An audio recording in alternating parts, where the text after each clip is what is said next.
picking it up, I'm loving, I'm living, I'm picking it up. I'm picking it up, picking it up. I'm loving, I'm living, I'm picking it up. I'm picking it up, picking it up. Loving, I'm living, so we turn it up. Yeah, we turning it up.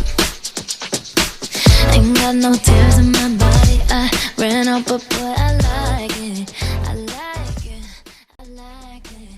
Baiklah, saya Dini Berliana Nawar akan menjelaskan tentang pengertian keselamatan kerja. Keselamatan kerja adalah suatu kondisi aman dan selamat dari penderitaan, kerusakan, dan kerugian yang terjadi di tempat kerja. Atau keselamatan kerja juga dapat didefinisikan sebagai keselamatan yang berkaitan dengan alat, bahan, mesin, cara pengolahan, dan lingkungan kerja serta cara-cara pengerjaannya. Penggunaan alat keselamatan kerja juga harus benar-benar diperhatikan oleh setiap perusahaan. Alat keselamatan kerja juga harus memenuhi standar kesehatan keselamatan kerja nasional seperti penggunaan life safety, jaket safety, dan juga sepatu safety. Sekian penjelasan mengenai pengertian keselamatan kerja.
Assalamualaikum warahmatullahi wabarakatuh.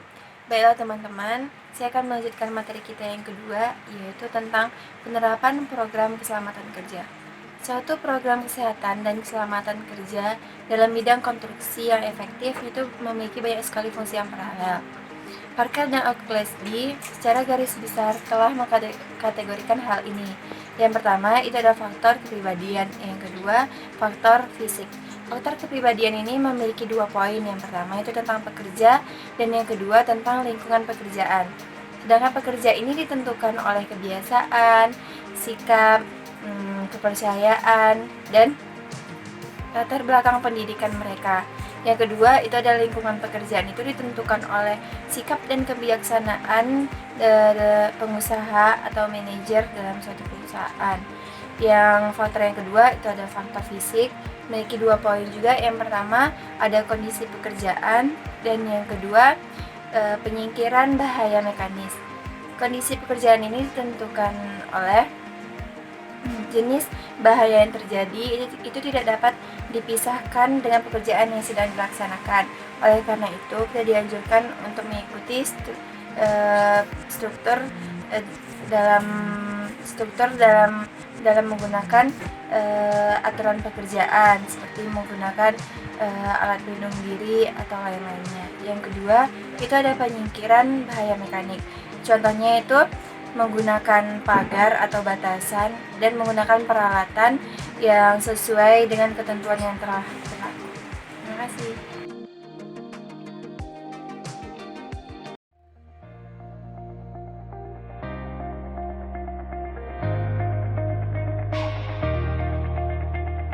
Sesuai Peraturan Menteri Tenaga Kerja Nomor per.03/1998, kecelakaan adalah suatu kejadian yang tidak dikehendaki dan tidak diduga semula yang dapat menimbulkan korban manusia dan atau harta benda.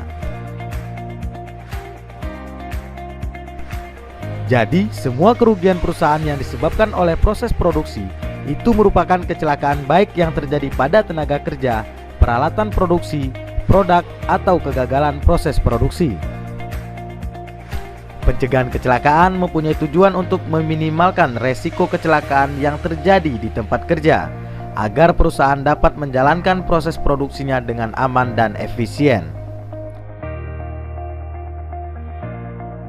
Adapun ruang lingkup pencegahan kecelakaan ini adalah 1. Antisipasi.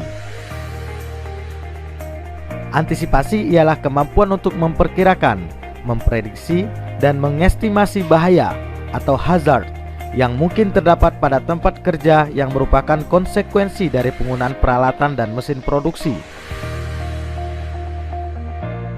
Rekognisi adalah mengenal bahaya atau hazard di tempat kerja yang berhubungan dengan pekerjaan dan pemahaman dari efek atau akibatnya terhadap para pekerja maupun masyarakat di sekitarnya. Evaluasi adalah proses pengambilan keputusan yang hasilnya adalah tingkat bahaya atau hazard dalam proses produksi. Proses evaluasi digunakan sebagai pendekatan dasar dalam menentukan tindakan pengendalian yang akan diambil. Pada tahap evaluasi ini dilakukan justifikasi melalui pemeriksaan peralatan dan mesin dengan membandingkannya dengan standar peraturan yang berlaku. Pengendalian adalah merupakan proses untuk menurunkan tingkat resiko bahaya atau hazard yang mungkin diterima oleh pekerja yang dapat mengakibatkan kecelakaan. Ada beberapa contoh teori kecelakaan yang ditemukan seperti The Domino Theory oleh William W. Heinrich. Dalam teori Heinrich menyatakan bahwa 88% dari kecelakaan disebabkan oleh pekerja, 10% disebabkan oleh pekerjaan, dan 2% karena takdir Tuhan.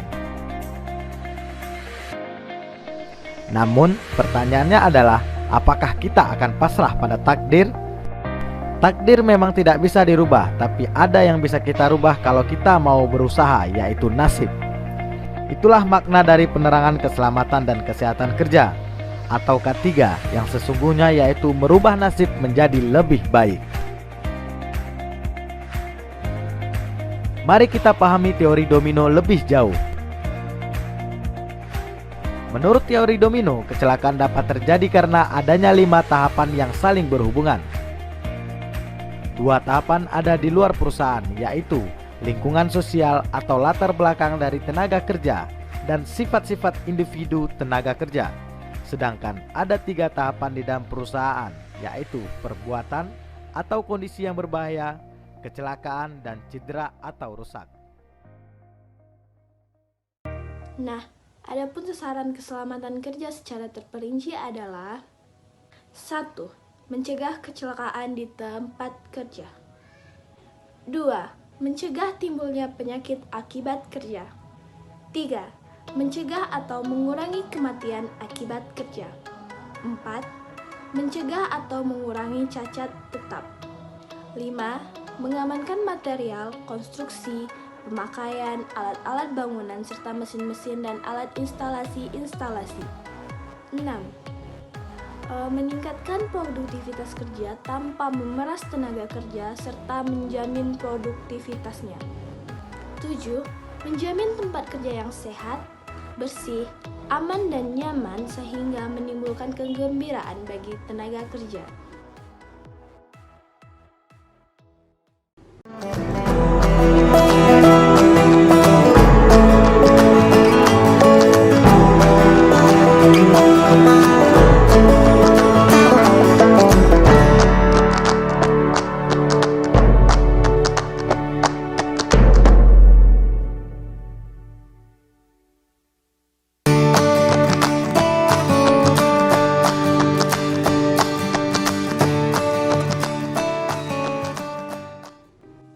Nah, selanjutnya ada rambu-rambu keselamatan. Baiklah, di sini kita akan mengulik apa itu definisi rambu-rambu keselamatan. Rambu-rambu keselamatan adalah peralatan yang bermanfaat untuk menjaga kesehatan dan keselamatan tenaga kerja atau pengunjung yang sedang berada di lingkungan tempat kerja.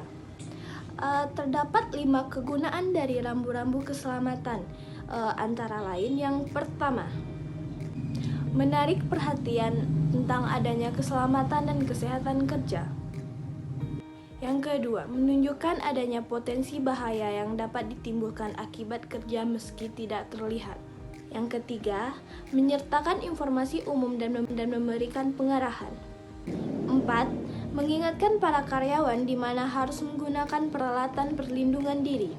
5. Mengindikasikan di mana peralatan darurat berada. Dan yang keenam, memberikan peringatan waspada terhadap perilaku yang tidak boleh dilakukan di lingkungan kerja. Sekian kegunaan dari peralatan keselamatan kerja. Kemudian akan disambung oleh teman saya.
Assalamualaikum warahmatullahi wabarakatuh.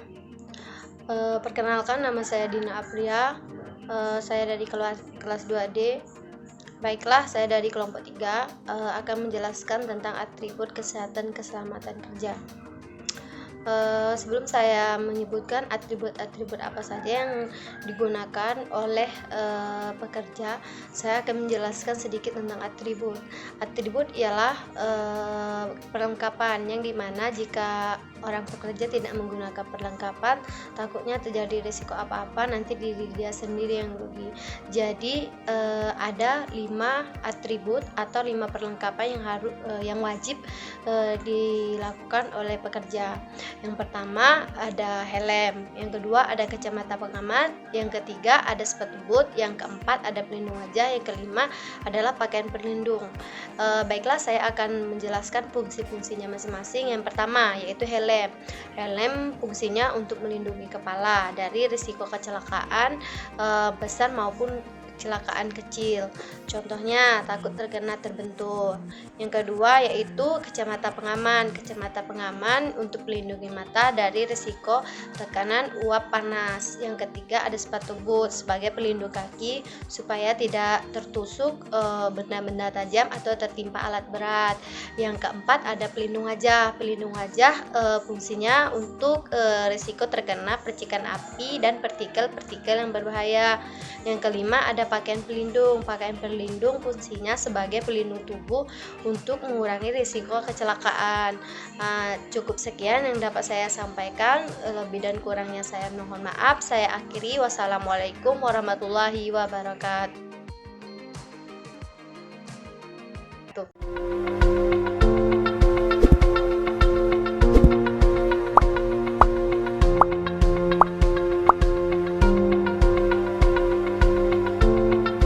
Baiklah, di sini saya akan menjelaskan tentang kecelakaan kerja.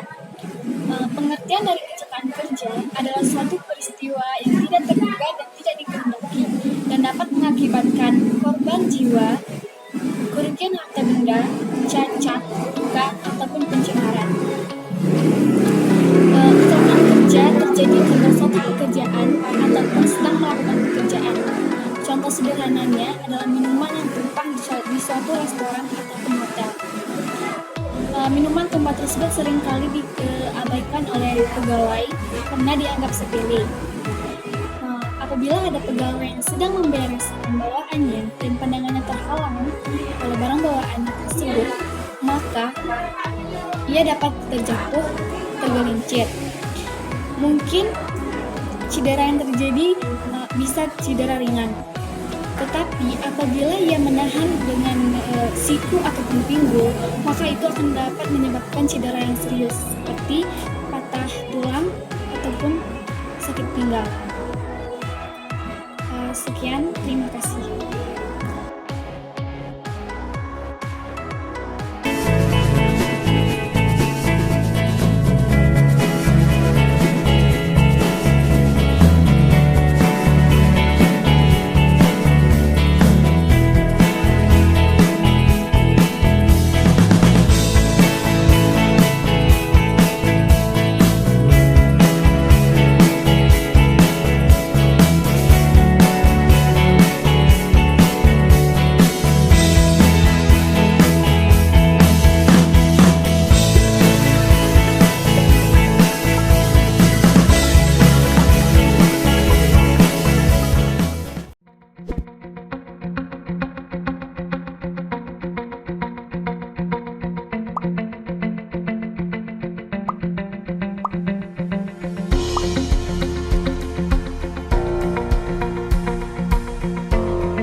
Saya Suci Dinia Angelina. Di sini saya akan meneruskan pembahasan dari Gesti Amelia Falevi, yaitu tentang cara meminimalisir kecelakaan kerja di tempat kerja. Tempat kerja merupakan tempat untuk orang mencari nafkah. Di tempat kerjalah orang lebih sering menghabiskan waktunya. Bahkan tak jarang orang menyisihkan waktu luangnya untuk menambah jam kerja. Saat bekerja, tak menutup kemungkinan terjadi kecelakaan kerja, baik kecelakaan kerja ringan ataupun berat. Untuk itu, kita harus memperhatikan 5 hal yang dapat meminimalisir kecelakaan di tempat kerja. Yang pertama, melakukan pekerjaan dengan tenang agar tidak terjadi kecerobohan yang mengakibatkan kecelakaan kerja. Yang kedua, berhati-hatilah menggunakan kendaraan kantor, karena selain merugikan diri sendiri, juga dapat merugikan tempat kerja. Yang ketiga, perhatikan suhu di tempat kerja Anda dan sesuaikan dengan suhu tubuh Anda. Yang keempat, menggunakan alat pelindung diri yang berfungsi untuk melindungi diri kita jika kecelakaan kerja terjadi. Yang terakhir, menjaga kebersihan lokasi kerja, karena jika lokasi kerja bersih dan tertata rapi, maka kemungkinan untuk terjadi kecelakaan kerja pun minim.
Baiklah teman-teman, setelah kita mendengarkan penjelasan dari teman-teman kita tadi bahwa di dalam keselamatan dan kecelakaan kerja itu banyak hal yang mungkin akan terjadi dan kita telah mendapat banyak pengetahuan dari situ. Jadi untuk itu kita harus memperhatikan banyak hal yang harus kita perhatikan untuk menjaga keselamatan kita dalam bekerja. Pekerjaan apapun itu kita harus memperhatikan keselamatan kerja. Jadi supaya kecelakaan tidak terjadi. Kecelakaan ini bisa terjadi dari banyak hal, dari biologi, kimia, fisika, bahkan apapun itu yang dapat menyebabkan kecelakaan akan merugikan teman-teman sekalian. Jadi kita harus memperhatikannya lebih baik detail supaya tidak terjadi kecelakaan dalam pekerjaan kita. Banyak hal yang bisa kita lakukan dalam pencegahan tadi. Kita sudah mendapatkan banyak pelajaran tadi dari teman-teman saya yang menjelaskan. Semoga itu bermanfaat untuk teman-teman sekalian, karena keselamatan itu terutama untuk kita. Jadi hindari kecelakaan, semoga tetap selamat dalam bekerja. Karena pekerjaan apapun itu kita harus mengutamakan keselamatan agar hasil yang kita dapatkan ketika bekerja itu hasilnya memuaskan. Untuk itu saya Rizky Mulyadi Purba dari kelas 2D dan teman-teman saya akan menutup video ini dengan ucapan terima kasih kepada teman-teman sekalian. Selamat menerapkan dalam kehidupan kita bersama. Bye bye.